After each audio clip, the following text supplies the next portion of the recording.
ನಾವು ಎಲ್ಲರೂ ವಾಸಿಸುವ ಈ ಭೂಮಿ ಮಾತ್ರವೇ ಈ ಬ್ರಹ್ಮಾಂಡದಲ್ಲಿರುವಂತಹ ಒಂದೇ ಒಂದು ಲೋಕ ಅಂತ ನಾವು ಭಾವಿಸ್ತೀವಿ. ಆದ್ರೆ ನಮ್ಮ ಪುರಾಣಗಳ ಪ್ರಕಾರ ಈ ವಿಶ್ವದ ರಚನೆ ತುಂಬಾ ವಿಶಾಲವಾಗಿದೆ. ಪುರಾಣಗಳು ಹೇಳಿರುವಂತೆ ಈ ಬ್ರಹ್ಮಾಂಡದಲ್ಲಿ ಒಟ್ಟು 14 ಲೋಕಗಳಿವೆ.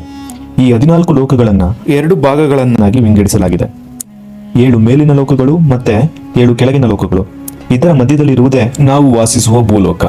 ಮೊದಲಿಗೆ ಮೇಲಿನ ಲೋಕಗಳ ಬಗ್ಗೆ ನೋಡೋಣ. ಮೊದಲ ಲೋಕವೇ ಭೂಲೋಕ. ಇದೇ ನಮ್ಮ ಭೂಮಿ. ಇಲ್ಲಿ ಮಾನವರು, ಪ್ರಾಣಿಗಳು, ಸಸ್ಯಗಳು ಎಲ್ಲರೂ ವಾಸಿಸುತ್ತಾರೆ. ಈ ಲೋಕವನ್ನು ಕರ್ಮಭೂಮಿ ಅಂತ ಕರೀತಾರೆ. ಯಾಕಂದ್ರೆ ನಾವು ಮಾಡುವ ಪ್ರತಿಯೊಂದು ಕರ್ಮವು ನಮ್ಮ ಆತ್ಮದ ಮುಂದಿನ ಪ್ರಯಾಣವನ್ನು ನಿರ್ಧರಿಸುತ್ತದೆ. ಭೂಲೋಕದ ಮೇಲಿರುವ ಲೋಕವೇ ಭೂವರ್ಲೋಕ. ಇದು ಅಂತರಿಕ್ಷ ಪ್ರದೇಶ.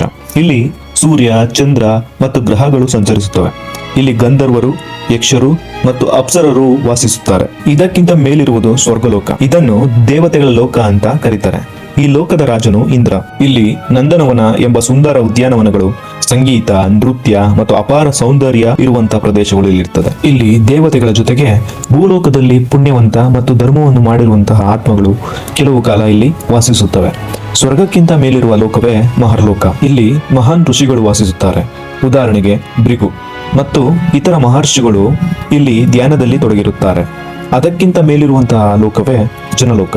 ಇಲ್ಲಿ ಬ್ರಹ್ಮನ ಮನಸ್ಸಿನಿಂದ ಹುಟ್ಟಿದ ಮಹಾನ್ ಯೋಗಿಗಳು ವಾಸಿಸುತ್ತಾರೆ. ಉದಾಹರಣೆಗೆ ಶನಕ ಮತ್ತು ಅವರ ಸಹೋದರರು. ಇವರಿಗೆ ಲೋಕದ ಯಾವುದೇ ಭೌತಿಕ ಆಸೆಗಳಿಲ್ಲ. ಮುಂದಿನ ಲೋಕವೇ ತಪೋಲೋಕ. ಇಲ್ಲಿ ಮಹಾನ್ ತಪಸ್ವಿಗಳು ವಾಸಿಸುತ್ತಾರೆ. ಅವರು ಅನೇಕ ಸಾವಿರ ವರ್ಷಗಳ ಕಾಲ ತಪಸ್ಸು ಮಾಡುತ್ತಾ ಬ್ರಹ್ಮಾಂಡದ ಶಕ್ತಿಯನ್ನ ಸ್ಥಿರವಾಗಿರಿಸುತ್ತಾರೆ. ಈ ಎಲ್ಲಾ ಲೋಕಗಳ ಮೇಲಿರುವುದೇ ಅತ್ಯುನ್ನತ ಲೋಕವಾದಂತಹ ಸತ್ಯಲೋಕ. ಇದನ್ನ ಬ್ರಹ್ಮಲೋಕ ಅಂತಲೂ ಕರೀತಾರೆ.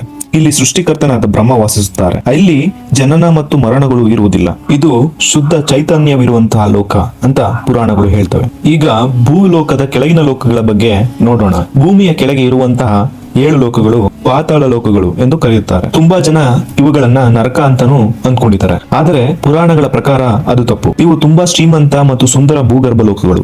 ಹಾಗೆ ಈ ಕೆಳಗಿನ ಎಲ್ಲಾ ಲೋಕಗಳ ಬಗ್ಗೆ ಹೇಳ್ತಾ ಹೋದ್ರೆ ಇದರ ಮೊದಲ ಲೋಕವೇ ಅತಲ. ಇಲ್ಲಿ ರಾಕ್ಷಸ ರಾಜರು ವಾಸ ಮಾಡ್ತಾರೆ. ಅದಕ್ಕಿಂತ ಕೆಳಗೆ ವಿತಲ ಲೋಕವಿದೆ. ಇಲ್ಲಿ ಅಪಾರ ಧನ ಸಂಪತ್ತು ಇದೆ. ಮುಂದಿನ ಲೋಕ ಸುತಲ ಲೋಕ. ಇಲ್ಲಿ ಮಹಾನ್ ರಾಜನಾದಂತಹ ಮಹಾಬಲಿ ವಾಸಿಸುತ್ತಾರೆ. ಅವರಿಗೆ ಈ ಲೋಕವನ್ನ ವಿಷ್ಣುವಿನ ಅವತಾರದ ವಾಮನ ಅವರು ಕೊಟ್ಟರು. ಅದಕ್ಕಿಂತ ಕೆಳಗೆ ತಲಾತಲ, ಮಹಾತಲ, ರಸಾತಲ ಲೋಕಗಳಿವೆ. ಇಲ್ಲಿ ದೈತ್ಯರು, ಮಾಯಾವಿಗಳು ಮತ್ತು ಮಹಾನ್ ನಾಗಗಳು ವಾಸಿಸುತ್ತಾರೆ. ಕೊನೆಯ ಲೋಕವೇ ಪಾತಾಳ ಲೋಕ.